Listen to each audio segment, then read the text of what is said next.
Cet épisode de Mythbuster Vas-y, monte. est dédié au vent, puisque l'équipe nous éclaire sur une légende américaine. Benjamin Franklin a-t-il réellement fait voler un cerf-volant pendant un orage et survécu à la foudre? Pendant que Adam et Jamie se dévouent C'est étrange, mais pas mal. pour éprouver quelques faits scientifiques au sujet des flatulences. Les flatuosités sont sous contrôle. Qui sont les Mythbusters? Adam Savage J'ai des fourmis partout sur la tête. et Jamie Heineman. Rien qu'à la regarder, je suis tout excité. À eux deux, ils ont plus de 30 ans d'expérience dans le domaine des effets spéciaux. C'est énorme. À leur côté, Grant Imahara, Allez, fonce, petit. Tori Belleci et Carrie Byron. C'est dément! Ils ne se contentent pas de recenser les mythes, ils les mettent à l'épreuve.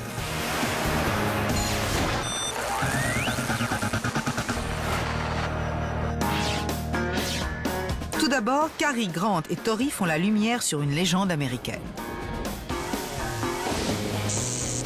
Benjamin Franklin a-t-il vraiment découvert l'électricité parce que la foudre a frappé son cerf-volant?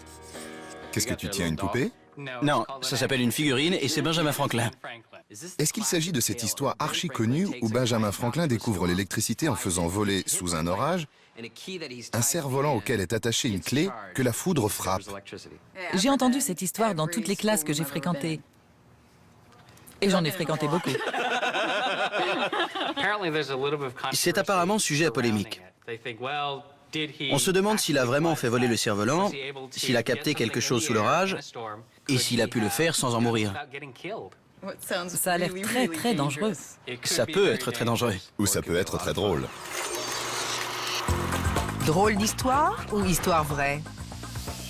L'aventure du cerf-volant de Franklin a toujours électrisé le public américain.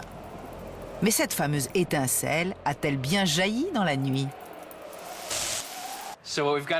Pour commencer, on doit vérifier qu'on peut bien fabriquer un cerf-volant selon les plans de Benjamin Franklin, avec des matériaux de l'époque.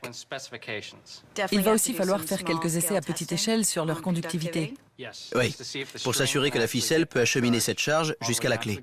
Il me vient à l'esprit qu'il va aussi falloir trouver un orage, y faire voler le cerf-volant et s'arranger pour que la foudre le frappe. Sans être tous tués. Oui, il me semble que c'est un sacré défi. Ouais. Construisons d'abord le cerf-volant. Heureusement pour les Mythbusters, Franklin a écrit une notice de montage pour son cerf-volant. L'armature est en tasseau carré de cèdre et la voilure est un mouchoir de soie. Il a placé un paratonnerre au sommet et une clé au bout de la corde. Enfin, Franklin le faisait voler par une fenêtre pour ne pas être exposé au danger de l'humidité. Grant, tu veux bien fabriquer le petit cerf-volant pendant que je m'occupe du grand? Bien sûr. La taille exacte du cerf-volant de Franklin est toujours inconnue. Mais les mouchoirs de soie de l'époque mesuraient 25 cm par 25, ou un peu moins d'un demi-mètre carré. L'équipe fabrique donc plusieurs modèles de chaque taille pour voir lequel vole le mieux. Vas-y, monte, monte. Une fois les cerfs-volants assemblés, ils se mettent en quête d'une ficelle qui convienne.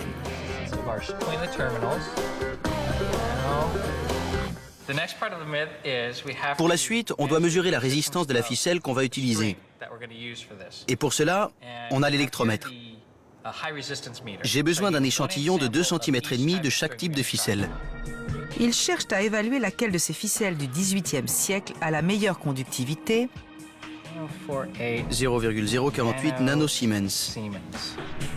pour augmenter la probabilité que le courant électrique passe du cerf-volant à la clé. Regarde, il y a une différence de conductance entre ces deux morceaux de ficelle, et c'est la plus épaisse qui a la meilleure conductivité. Ils vont donc utiliser celle-ci. Il ne reste plus qu'à trouver la clé. Si mes clés étaient aussi grandes, je les perdrais plus. Franklin n'a jamais précisé quel type de clé il a utilisé, et Carrie a l'embarras du choix. Nos documentalistes ont découvert que cette clé correspond à la serrure la plus courante de l'époque de Benjamin Franklin. On pense donc qu'il s'agit de notre candidate la plus sérieuse. C'est la clé du problème. Maintenant que le cerf-volant est équipé de son authentique ficelle de chanvre, il faut déterminer qui, du petit ou du grand, vole le mieux. Je pense qu'elle est obligée de courir avec lui. D'accord. Allez, Carrie Byron. Cours, Forrest. T'y es presque. Carrie court comme le vent, mais pour l'instant, son grand cerf-volant refuse de décoller. Le concurrent miniature de Grant fera-t-il mieux? Allez! Allez. Il semble avoir un problème de stabilité. Le cerf-volant de Grant tournoie plus qu'un tambour de machine à laver. Carrie rencontre le même problème. On ajoute donc une pierre au petit pour le stabiliser, mais il devient alors un peu belliqueux. Le cerf-volant de la mort. Le cerf-volant vengeur.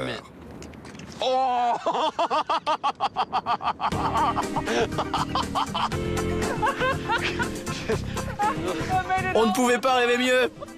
Il faut que je m'étire un peu.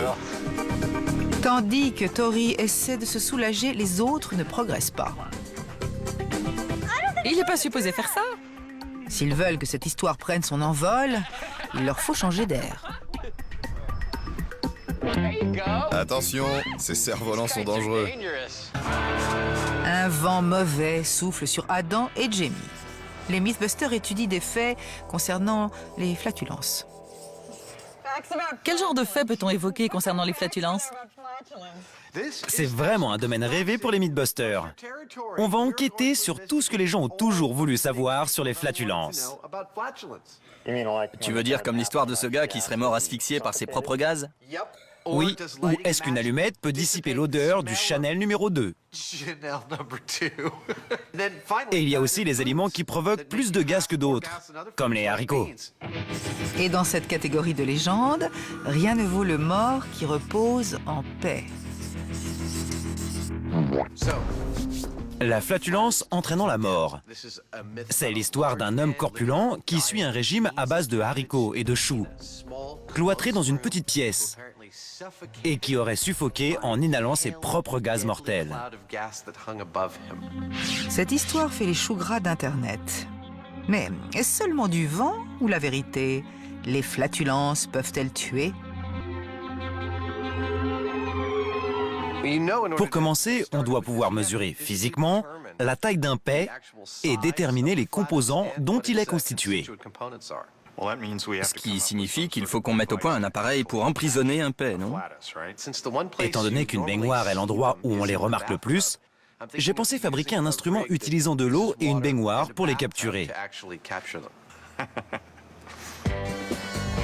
Avant de pouvoir tester le mythe de la mort par flatulence toxique, il leur faut d'abord savoir de quoi sont constitués précisément les gaz en question. Adam fabrique un attrape-paix à base de baignoire.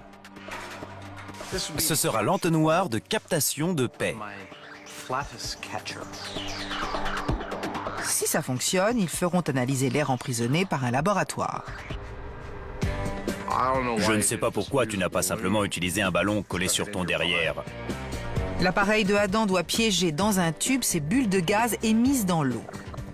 Une fois capté, l'arôme fétide doit être extrait. C'est là qu'intervient le module de confinement de paix. Maintenant, je vais brancher ma pompe à vide sur ceci et y faire le vide.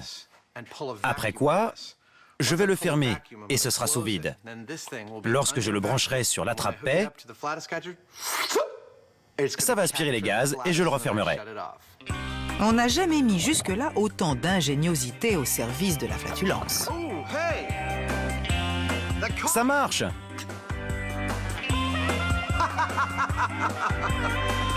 Génial! L'appareil de Adam et son bain moussant étant prêts, tous attendent le grand événement. De la dignité et de la télévision de qualité. J'en suis pas sûr. Au moins dans cette émission. Mais au moment de faire don de soi, Adam rencontre un problème. Bon sang, c'est froid! Ce n'est pas bon.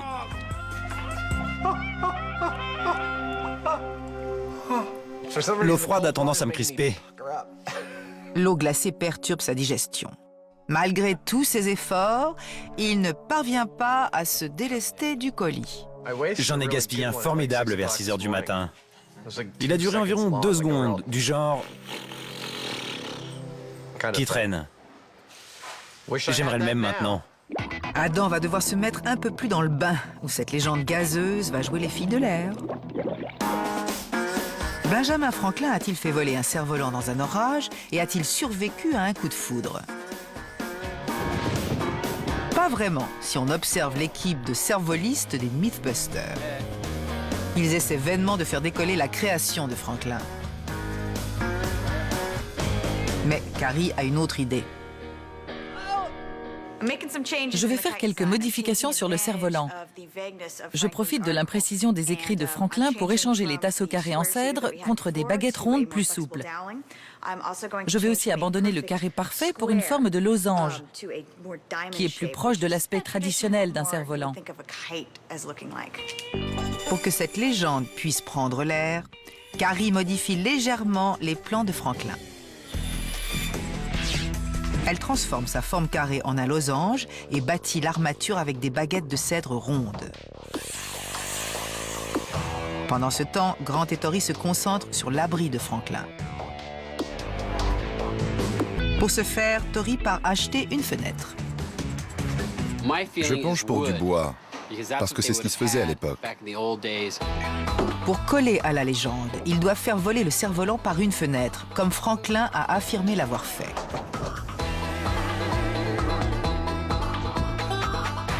Bien, je crois que j'ai trouvé ma fenêtre.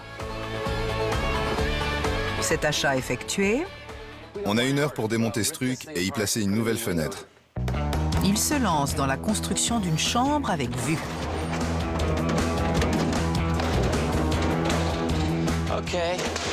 C'est bon pour la salle de bain.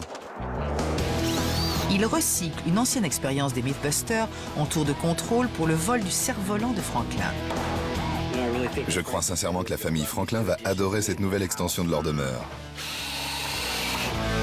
Les préparatifs allant bon train, Beau travail. Joli. l'équipe peut bientôt mettre cette légende à l'épreuve. Ils doivent déterminer 3 choses. 1. Un cerf-volant peut-il capter une charge électrique et l'acheminer le long d'une ficelle du XVIIIe siècle jusqu'à une clé? 2. La clé peut-elle être assez chargée pour produire une étincelle à l'approche d'un doigt d'homme? Et 3. Cette étincelle peut-elle être assez puissante pour infliger un choc grave au cerf-voliste? Pour savoir si la ficelle peut conduire une charge électrique jusqu'à la clé, l'équipe se rend sur la plage. Ils ont apporté leur abri et le dernier cerf-volant de Carrie. Il a une nouvelle forme, mais la soie et la ficelle répondent aux exigences de Franklin. On est ici pour essayer à nouveau de faire voler un cerf-volant. Celui-ci est le plus grand et le meilleur. 1, 2, 3. On a réussi! Maintenant que le cerf-volant a le vent en poupe, la chasse aux mythes peut commencer. Pour le premier test, le fait qu'il n'y ait pas d'orage à l'horizon n'est pas un problème. On doit pouvoir capter une charge d'électricité statique, même par journée sèche comme aujourd'hui. La cause en est le mouvement de l'air, le vent sur le cerf-volant et la ficelle, qui génère une charge électrique. Pour augmenter leurs chances de succès, ils ont laissé filer 150 mètres de cordage conducteur. Tu veux entrer dans l'abri et te tenir prêt? Tu joues Benjamin Franklin, je te l'apporte. D'accord, tout est prêt. Bien, on a 3,8 kV. Et 4, Regarde ça, 6 kV. ça augmente. Le premier test est une réussite. La clé bourdonne. On en est presque à 10 kV. Fort de ces 10 000 volts, l'équipe passe au deuxième test. La clé peut-elle produire une décharge sur Carrie? Non, pas d'étincelle. Après l'avoir fait voler avec son paratonnerre en cuivre au bout, Ouais. tu veux qu'on le descende, qu'on le mouille et qu'on le relance? Oui, on devrait faire ça. Pour essayer d'obtenir une étincelle, l'équipe humidifie la ficelle pour que l'eau augmente sérieusement sa conductivité. Regarde, il y a plus de traîne sur la corde cette fois. Elle est bien plus lourde avec toute cette eau. Malgré le poids supplémentaire, le nouveau cerf-volant vole à merveille. Qu'en est-il de la clé?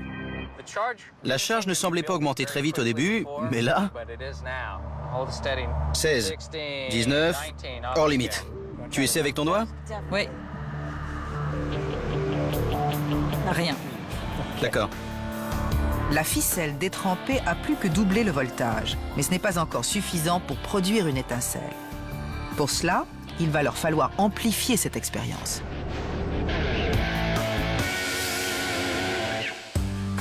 Une flatulence peut-elle être mortelle? Pour se mettre au parfum, les Mythbusters doivent d'abord apprendre quel gaz constitue un paix ordinaire. Adam a donc fabriqué un attrape-paix. Fermeture de la valve 2. Il n'a pas manqué d'air pour la répétition générale. Les flatuosités sont sous contrôle. Mais pour la première, il a eu le trac. Tu en as un? Je crois. Oh, c'est un tout petit.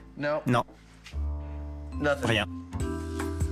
Lentement mais sûrement, le corps de Adam s'accoutume au froid et son derrière engourdi commence à pétiller. On en tient.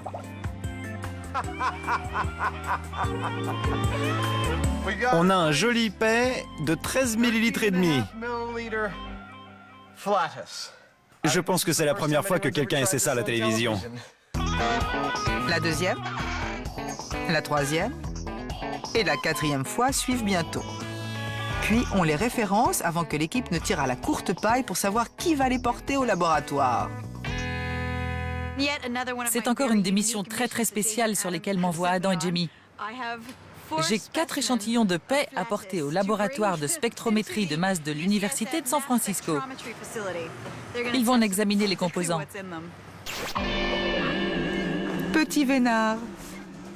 On va en prendre un échantillon, on va ouvrir le couvercle au sommet pour y mettre une seringue, on en sort un volume d'air qu'on va injecter à l'intérieur. Ce sera analysé et on saura ce qu'il y a dedans. Il y a forcément un problème quand tout semble si simple. Bon sang! Quel dommage! Ce n'est pas bon pour vous. Une fois injectés dans la machine, les gaz gastriques de Adam seront triés selon leur masse. Quels sont les principaux composants de l'échantillon? Il apparaît principalement du 28 et du 32, c'est-à-dire de l'azote et de l'oxygène, qui sont bien sûr les composants principaux de notre air. Il y a un peu de 40, de l'argon, qui est aussi normalement présent dans l'air. On y trouve un peu de méthane et du gaz carbonique. Ce n'est donc pas seulement de l'air chaud. Il y a aussi du méthane et du gaz carbonique inodore. Et ce n'est pas tout. Les flatulences de Adam contiennent également de l'hydrogène sulfuré et du méthanétiol, les gaz odorants du paix. Une fois établie la liste des ingrédients délétères de la recette de Adam, J'espère que c'est la chose la plus étrange que vous ayez à faire. l'équipe est prête à découvrir si une flatulence peut être mortelle.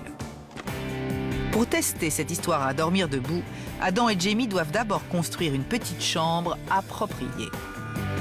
Puis, ils ont besoin d'un cobaye. Oui, l'infortuné et irremplaçable Buster.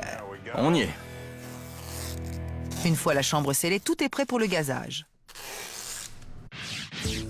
Leur analyse a démontré que la plupart des gaz de paix sont inoffensifs.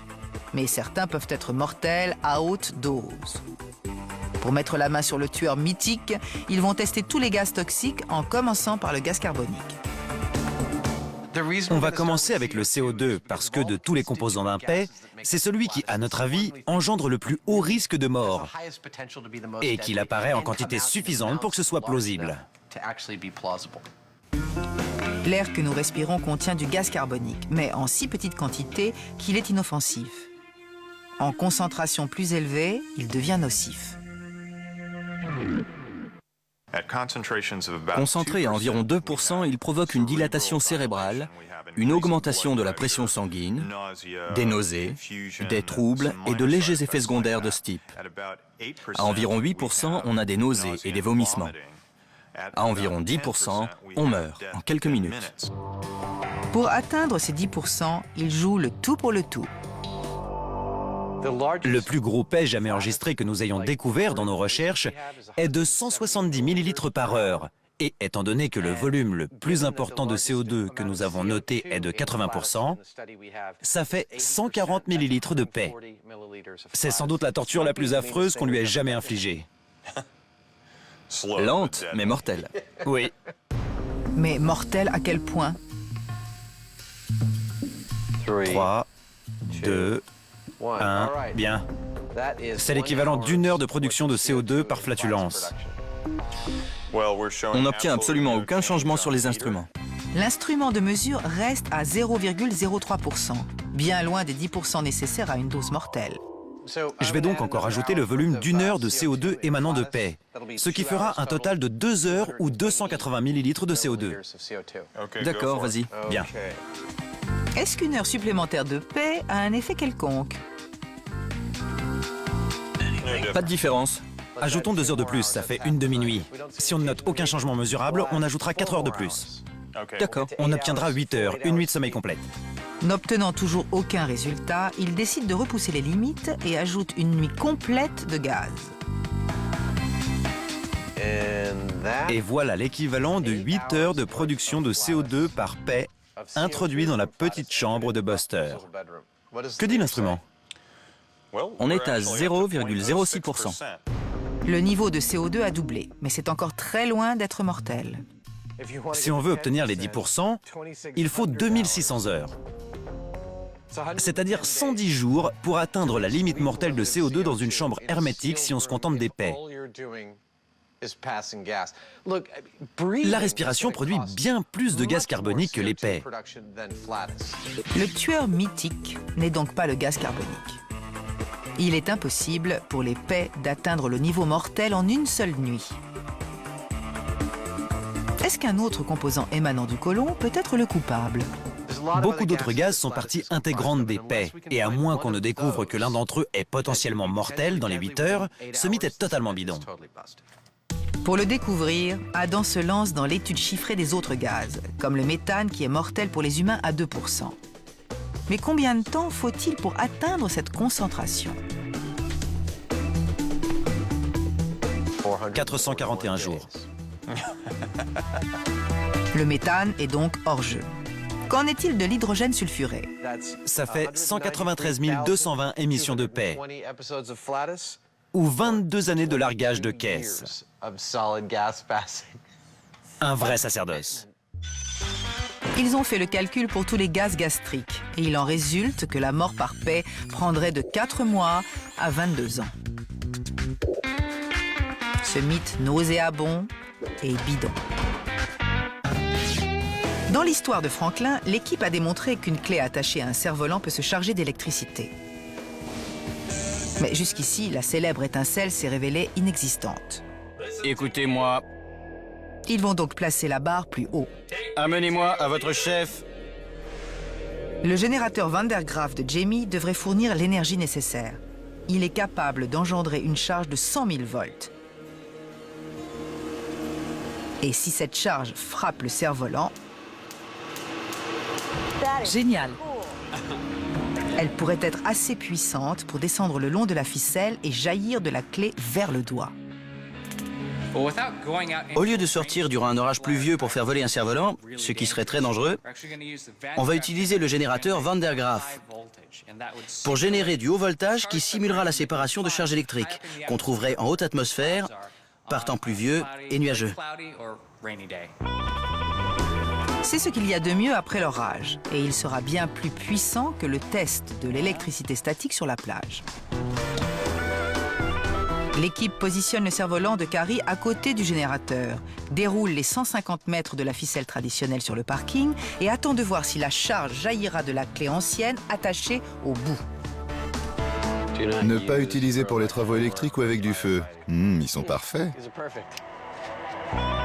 Cette fois, pour augmenter les chances d'étincelle, ils humidifient immédiatement la ficelle. Je mouille la ficelle pour reproduire la pluie et les conditions de l'orage dans lequel Benjamin Franklin aurait fait voler son cerf-volant. 3, 2, 1.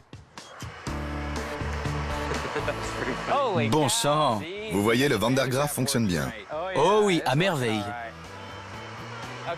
Bien, j'ai 18 kV à 30 cm. Le Van der Graaf bourdonne, mais qu'en est-il de la clé? 5 kV, mais ça ne fait que 30 secondes.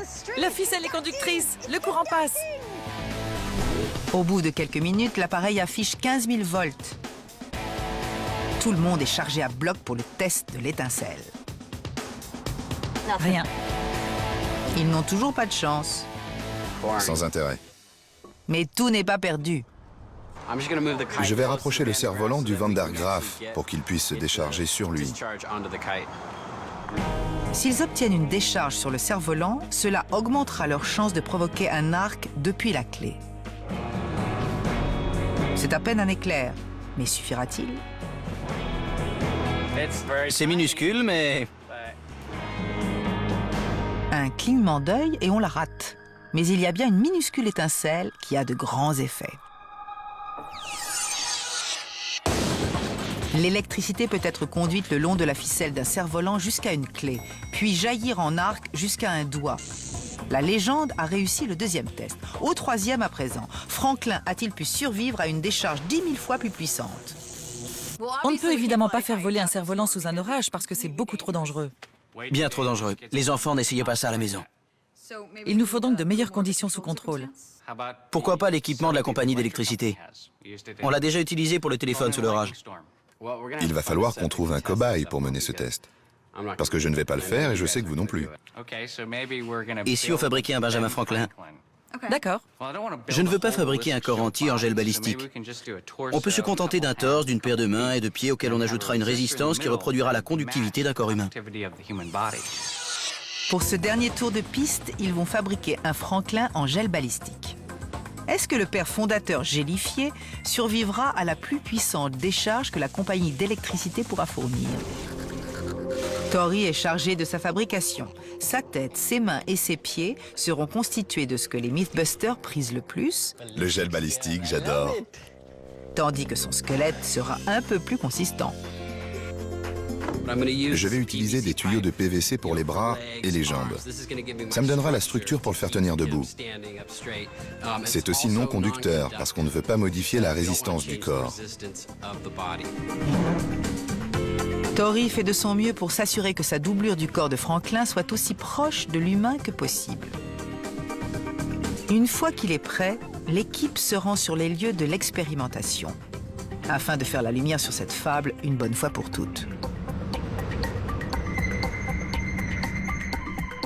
Ça, c'est un rayon de la mort. Peuple de la Terre, soumettez-vous. L'usine peut créer des décharges électriques de plus d'1 million de volts. L'équipe va positionner le cerf-volant près de la ligne électrique et attendre qu'une décharge le frappe, ce qui, en dehors de ces lieux, est très, très dangereux.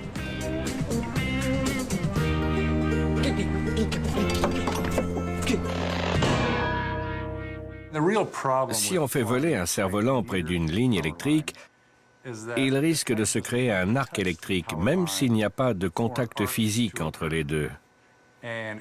Toute activité près d'une ligne électrique représente un vrai danger. Et ne faites jamais voler un cerf-volant avec du métal ou du fil métallique. Comme l'équipe va le découvrir, c'est totalement déraisonnable. Mon infâme complot va entrer en action. Une fois le moniteur cardiaque de notre cobaye gélifié branché et la clé placée à proximité de son doigt, le cerf-volant de Carrie est hissé vers la ligne électrique pour voir si Franklin va vivre ou griller. On va foudroyer Ben sur place. En ce qui concerne les flatulences, il est temps de revoir ces classiques. On en a tous entendu parler. Haricots, faillots, bon pour le cœur. Plus on en mange, plus on est en paix.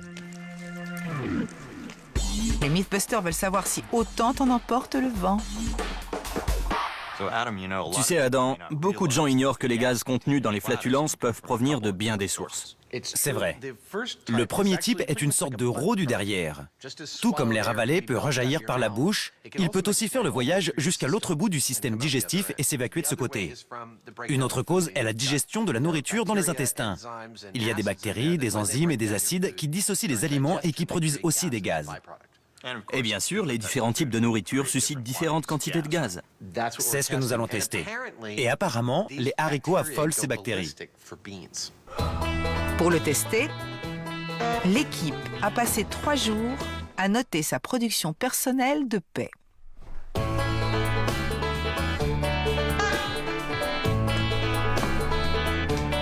Pour essayer d'établir le rendement moyen de paix avec un régime ordinaire, les résultats sont... Tu as une moyenne de 6, 6, 6. Jamie est très constant. Je vais m'allouer un crédit de 6 paix par jour. Le journal de Adam est un peu plus détaillé. 7h31 du matin, joli gras suivi de 2 secs. 7h32, un long trombone d'1 seconde. Qu'est-ce qu'on va faire de ces informations scientifiques concernant les gras et les secs? On peut avoir juste un simple claquement comme ce genre-là. Puis le lendemain, on mange beaucoup de haricots et on peut ne produire qu'un seul paix, mais ce sera comme une sorte de paix de grand-mère. Fascinant. Quand ils suivront leur régime, ils noteront les fréquences et les volumes pour les comparer à ces moyennes. Avec un régime normal, un jour ordinaire, ils savent que Carrie produit 3 paix, Jamie 6 et Adam le nombre impressionnant de 10. Qu'on apporte les haricots. Haricots sautés, faillots sautés, flageolets sautés. Il y a une montagne de haricots et ils sont tous pour Adam. Les autres seront soumis à d'autres régimes supposés générer des gaz. Jamie n'avalera rien d'autre que de la viande. Une entrecôte, ça fait un repas. Alors que Carrie est aux bulles. Les boissons gazeuses sont connues pour provoquer des gaz. De retour à l'atelier, le repas est servi. Je commence cette expérience avec un superbe faux filet. Je vais garder l'entrecôte pour le dîner. Jamie semble avoir écopé du régime le plus agréable, surtout si on le compare à celui de Adam.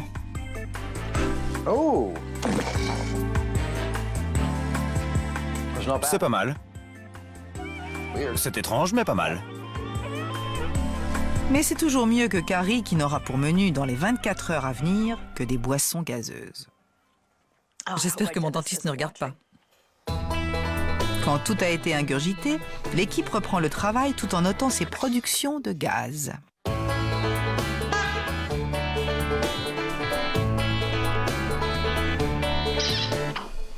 Après une journée de surveillance scrupuleuse de toute émission, est-ce qu'un schéma se dégage? J'en ai pas fait plus aujourd'hui que d'habitude. J'en ai noté 8 aujourd'hui et 4 d'entre eux étaient de ce genre. J'en ai noté 1, 2, 3, 4. Oui. Jamie? 6. C'est dans la moyenne. C'est ce que t'avais déjà au déjeuner? Oui, je n'en ai pas eu depuis. Sans résultat concluant, ils continuent leur régime chez eux. Mais restent-ils silencieux en dormant? Ou des événements surviennent-ils durant la nuit? Bien, les enfants. Ça fait 24 heures de régime. Quels sont les résultats? Mon régime carné a diminué ma production de flatulence d'environ 50%. Carrie? Je l'ai doublé. Je suis passé de 3 à 5 avec les boissons gazeuses. Intéressant. Avec une multitude d'euros. Tout ce qui n'était pas un roux est sorti de l'autre côté. J'ai des résultats stupéfiants avec les haricots. J'en ai eu 9 durant la journée, 11 de plus cette nuit et tôt ce matin. Je n'ai même pas compté ceux qui se sont produits pendant que je dormais, ce qui fait donc une augmentation de 100% pour moi aussi. Ta famille en a de la chance. Voici les résultats. Pour cette équipe, la viande est bidon. Mais pour les boissons gazeuses et les haricots, le mythe est confirmé. Il est temps de dissiper un dernier fait. Qu'en est-il du mythe de l'allumette qu'on brûle après avoir produit un gaz et qui fait disparaître l'odeur? La question est, est-ce que cela élimine l'odeur ou est-ce qu'elle est seulement masquée par celle de l'allumette brûlée? Les allumettes sont depuis longtemps les amis fidèles des digestions volubiles. Mais combattent-elles les paies en brûlant les gaz fétides ou se contentent-elles d'en dissimuler la présence? Pour le découvrir, ils font appel aux 2 gaz présents dans les paies de Adam. l'hydrogène sulfuré et le méthanétiol. Peut avoir une odeur âcre ou d'œuf pourri. Ils vont injecter une certaine concentration de chaque vapeur inflammable dans la chambre hermétique de Adam. Je mets de l'adhésif pour qu'elle retienne les gaz qu'on va y injecter et que l'air n'y pénètre pas. Puis, ils enflammeront l'allumette à télécommande de Jamie pour observer la variation de concentration du gaz. Et voilà. Ils essaient d'abord l'hydrogène sulfuré. C'est stabilisé à 76 parties par million. Ça ne varie plus depuis quelques minutes. Il n'y a plus de circulation d'air là-dedans. J'ai bouché toutes les petites fuites. Je pense qu'on peut mettre le feu à l'allumette et voir si ça change quelque chose. D'accord? D'accord, allons-y. Une fois l'allumette consumée, la concentration d'hydrogène sulfuré a-t-elle varié? Le même chiffre s'affiche. 76 parties par million, comme au début. L'allumette n'a donc aucun effet sur le niveau d'hydrogène sulfuré. Test 2, le méthanétiol. Ça n'a pas l'odeur habituelle des œufs pourris, presque agréable, comme le propane. Non, ça c'est certain. Ça sent la merde. Gaz différent, mais même résultat. Pas de variation de concentration. L'idée selon laquelle faire brûler une allumette consume les gaz fétides du paix se révèle totalement erronée. Les instruments fonctionnent parfaitement. Notre chambre est étanche. On enflamme une allumette et il n'y a aucune baisse des concentrations. Une allumette ne fait donc pas disparaître l'odeur. Elle ne fait que la masquer avec la sienne. Mais est-ce qu'elle dissimule les deux de façon égale? Excellent. J'ai posé un renifleur sur ma chambre. On va rajouter du gaz là-dedans. On va enflammer une allumette, puis on va demander à un témoin impartial, qui n'aura pas été exposé à ces odeurs nauséabondes toute la journée, de humer le renifleur et de nous dire si l'odeur est pire, meilleure ou la même qu'au début. Pour le premier de ces tests au nez, on injecte l'équivalent d'hydrogène sulfuré émis par une heure de paix dans la chambre pour que John, un documentaliste heureux de travailler là, le respire. Je veux que tu fasses un premier étalonnage. D'accord. Avant allumage. Tu vas nous donner un chiffre sur une échelle de 1 à 10. Puis tu recules, on enflamme l'allumette et tu réévalues ta numérotation si tu estimes qu'il y a une différence. D'accord. D'accord? Tu es prêt? Étalonnage, je suis prêt. Vas-y.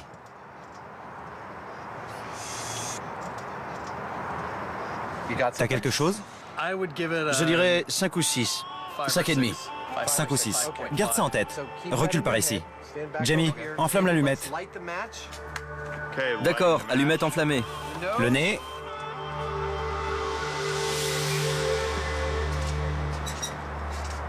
C'est presque pareil. Presque pareil? Vraiment? À vue de nez, l'allumette ne masque presque pas l'hydrogène sulfuré. Qu'en est-il de l'autre composant de l'odeur? On continue avec 1 heure de méthanétiol.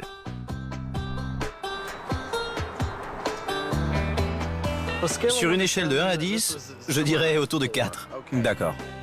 Le méthanétiol est étalonné à 4. Mais cela changera-t-il? Ce n'est pas aussi présent. Elle n'était pas très forte au début, autour de 4. Mais à présent, c'est descendu autour de 2.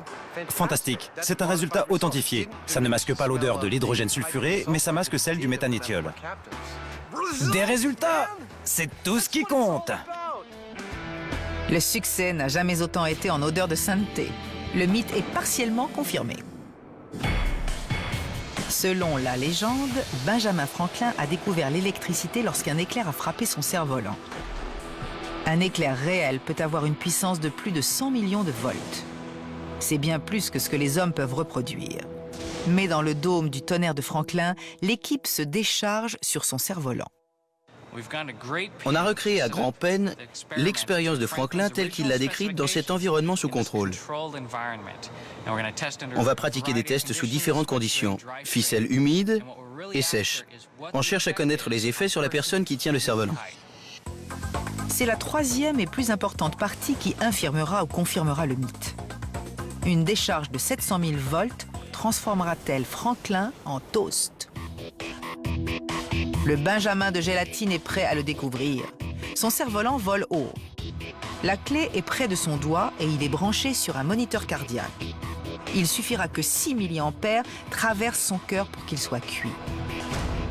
J'espère qu'on va assister à quelque chose de spectaculaire, que l'éclair va frapper la tige de cuivre, descendre le long de la ficelle, atteindre la clé, créer un arc jusqu'à son doigt et qu'il va brûler vif. D'accord, j'envoie. Oui, envoyé. 60 000 volts. Pour ce premier essai, ils utilisent la ficelle sèche. 400 000. Le voltage augmente rapidement. C'est vraiment terrifiant. Je me sens rempli d'effroi.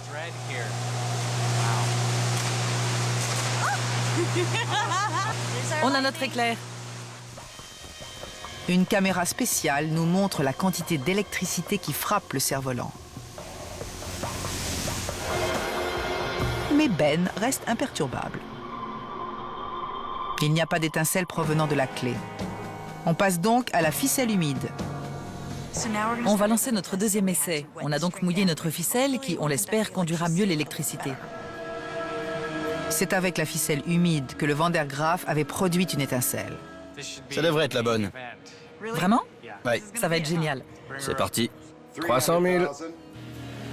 Tandis que le voltage augmente, une seule décharge pourrait bien flamber Franklin. Puis, c'est le désastre. La ficelle a brûlé. La ficelle ayant lâché, l'éclair ne peut plus atteindre la clé. Le voltage qui a augmenté a suffi à faire brûler la ficelle. En fait, je ne m'attendais pas du tout à ça. La lente montée en puissance de la charge a cuit la ficelle. Grant ne trouve pas de solution jusqu'à ce que Tori ait un éclair de génie. Ce qu'on vient de voir, c'est que la charge passe dans la ficelle qui prend feu. N'y aurait-il pas moyen de faire monter la puissance du générateur, puis de hisser notre cerf-volant pour qu'il subisse une décharge instantanée?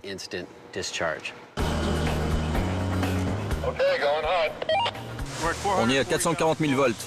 On monte à 480.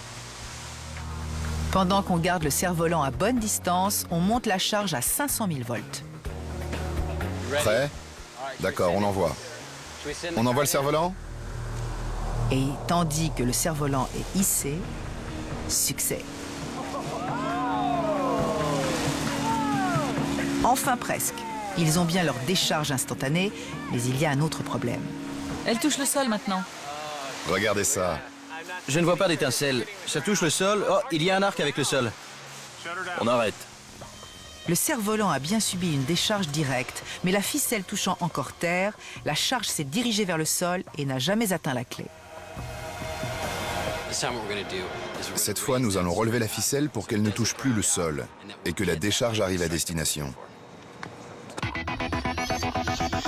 Le Franklin de gélatine est en position avec sa clé authentique. Le générateur se charge rapidement. Allez, Je ne me lasse pas d'entendre ce bruit. 480 000. 480 000 volts. On l'envoie? On l'envoie. il s'envole. Toujours plus haut. Le cerf-volant s'approche de la zone de danger. C'est maintenant ou jamais pour ce mythe. C'est parti. C'est gagné. La décharge frappe le cerf-volant plusieurs fois et descend le long de la ficelle humide pour sauter de la clé jusqu'au doigt de Franklin. Mais lui reste-t-il un cœur après ce choc? On dirait qu'il y en a eu assez pour le tuer. Oui, regarde ça. La décharge a suffi. Ben serait mort. Définitivement. La lecture du moniteur cardiaque de Grant prouve que Franklin aurait grillé. Même un éclair généré par les humains engendre assez de puissance pour tuer ce cervoliste célèbre. Ça ne représente qu'une fraction d'un véritable éclair. On a vu qu'un minuscule petit éclair ridicule ici et on a grillé Ben.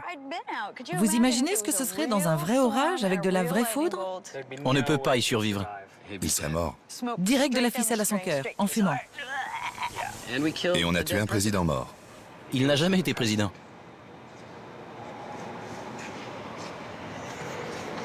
Sérieux? Bon sang. Bien, on partait du principe que Benjamin Franklin était sorti faire voler un cerf-volant sous un orage et qu'il a été frappé par un éclair. C'était la légende. Il serait mort à tous les coups s'il avait fait voler un cerf-volant sous un orage. On l'a définitivement prouvé. Mais l'expérience en elle-même est totalement plausible. On peut capter de l'électricité à l'aide d'une ficelle de cerf-volant. Non seulement c'est faisable, mais on l'a fait et on a obtenu une étincelle de la clé. Oui, et c'était par temps sec et pas trop nuageux. On a réussi ça. L'expérience en elle-même est Confirmé. confirmée. Oui, confirmé. Mais l'histoire de la légende est bidon. Totalement bidon. Donc, Franklin et son cerf-volant auraient grillé. Mythe, bidon.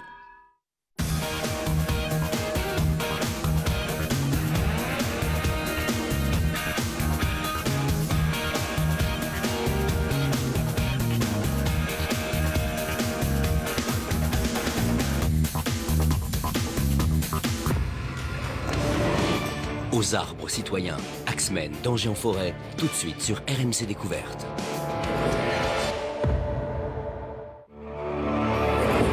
Ce soir. On n'a qu'à dire 3, 2, 1, partez! Relever les défis les plus fous aux quatre coins du monde, ce sont les conducteurs qui en parlent le mieux.